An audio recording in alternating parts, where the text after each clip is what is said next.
তো বন্ধুরা আমরা খেলাধুলা শেষ করে দেখুন দীপন দেবনাথ দেখুন আজকে প্র্যাকটিস করলো অনেক কষ্ট করে।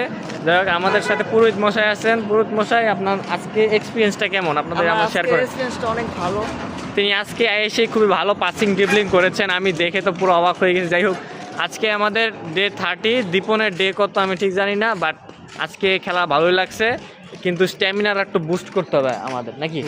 স্ট্যামিনার আজকে দরকার, এটাই গুরুত্বপূর্ণ বিষয়। এবং প্রচুর পরিমাণে খেতে হবে এবং খাওয়ার ডায়েটটা আজকে দীপন বলবে। আজকে টিপস হচ্ছে খাওয়া দাওয়া নিয়ে বলো। তো খাওয়া দাওয়ার ক্ষেত্রে আমাদের সকলের আর কি প্রোটিনটা মেনটেন করতে হবে। আপনার ক্যালোরি যেমন খরচ আপনি ব্রান করতেছেন ক্যালোরি, সেরকমই আপনার ক্যালোরি আবার নিজেকে দিতে হবে লাইক খাওয়া দাওয়ার মাধ্যমে। যেমন প্রোটিন, সকালে আপনি 2টা ডিম রাখতে পারেন, এই ডিম খাইতে পারেন। তারপরে সকালে ঘুম থেকে উঠে 1 গ্লাস পানি, যা আমাদের মানে আমাদের পরিপাকতন্ত্রের প্রক্রিয়াগুলোকে ভালোভাবে সম্পন্ন করবে।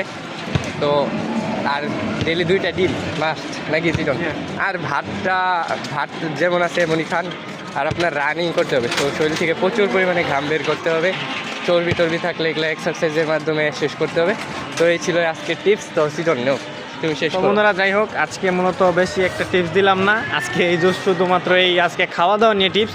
যাই হোক দেখা হচ্ছে পরবর্তী কোনো ভিডিওতে। সবাই ধন্যবাদ, সবাইকে ধন্যবাদ দাদা।